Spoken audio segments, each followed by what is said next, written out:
lebar sudah berbagai ahli, termasuk Pak Beni sebagai staf ahli dari BPIP. Ini semua sudah boleh katakan saya ini tinggal ujungnya saja. Ya. Jika boleh saya mengumpamakan negara ini kita sebagai suatu bangunan, ya, maka Pancasila dapat diumpamakan sebagai fondasi. Kekuatan bangunan sangat tergantung pada fondasinya. Fondasi lemah, maka bangunan bisa runtuh. Sebagai bangsa Indonesia kita patut bersyukur kita mempunyai Pancasila sebagai fondasi negara. Oleh karena itu, Pancasila itu wajib hukumnya kita menjaga bersama sebagai anak bangsa. Pancasila sebagai dasar negara dan ideologi bangsa telah meresap dalam kehidupan sendi-sendi masyarakat dalam berbangsa dan bernegara. Oleh karena itu, menjaga Pancasila agar tidak terkontaminasi oleh ideologi lain, maka penyelenggara negara telah memikirkan payung hukum berupa rancangan undang-undang BPIP. Karena tadi sudah kita mendengar dari paparan berbagai narasumber bahwa keberadaan BPIP ini sangat diperlukan. Ya. Oleh karena itu, kita sebagai warga negara yang baik, tentu kita sangat mendukung program pemerintah yang bertujuan menjaga keutuhan bangsa. Tadi dari Romo Beni sebagai staf ahli, bahwa BPIP sangat diperlukan supaya ada legalitas dan tidak berubah-ubah walaupun terjadi penggantian rejim. Penguatan kelembagaan dengan payung hukum undang-undang terhadap BPIP merupakan terobosan yang baik untuk menguatkan BPIP dalam membumikan Pancasila. Tidak hanya tergantung pada sistemnya atau undang-undang, tetapi juga bagaimana menempatkan. Maksudnya kalau nanti kalau seandainya BPIP sudah dijadikan undang-undang, oleh karena juga perlu menempatkan pemimpin yang berintegritas di dalam menjalankan tugas dan tanggung jawab.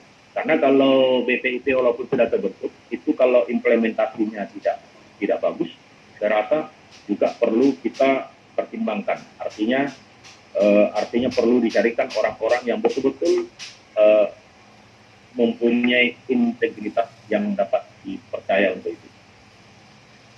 Mungkin tadi sudah dijelaskan bahwa mengenai Pancasila, mungkin banyak masyarakat atau rakyat kita atau teman-teman kita, saudara kita telah banyak yang lupa, bahkan tidak hafal lagi Pancasila. Tapi Pancasila itu tidak hanya sekedar dihafal, tapi memang perlu implementasi. Artinya yang paling penting adalah pelaksanaannya.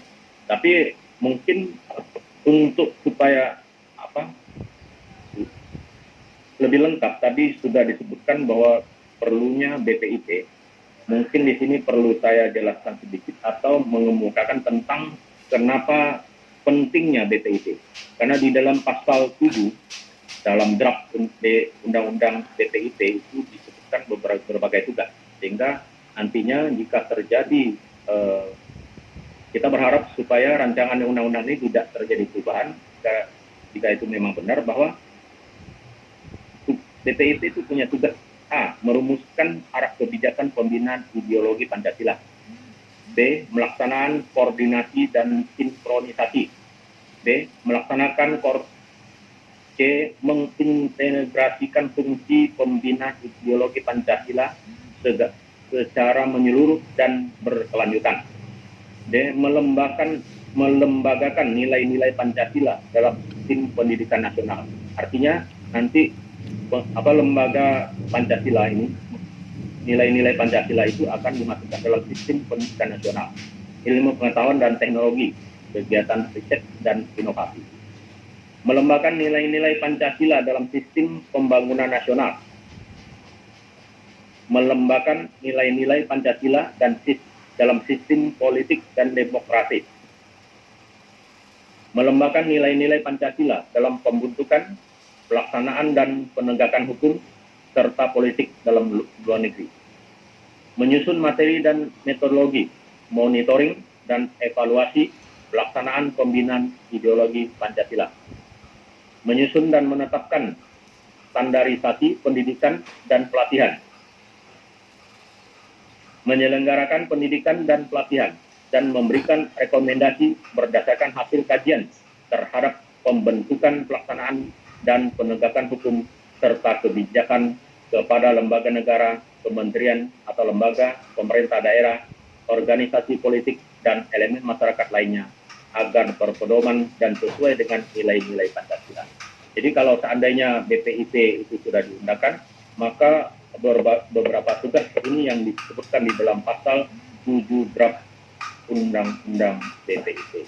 Oleh karena itu, kalau kita baca dan kita lihat daripada tugas dan tujuan daripada BPIP, ada tujuannya adalah untuk memperkuat atau membentengi BPIP. Oleh karena itu, pembentukan Undang-Undang BPIP perlu kita dukung.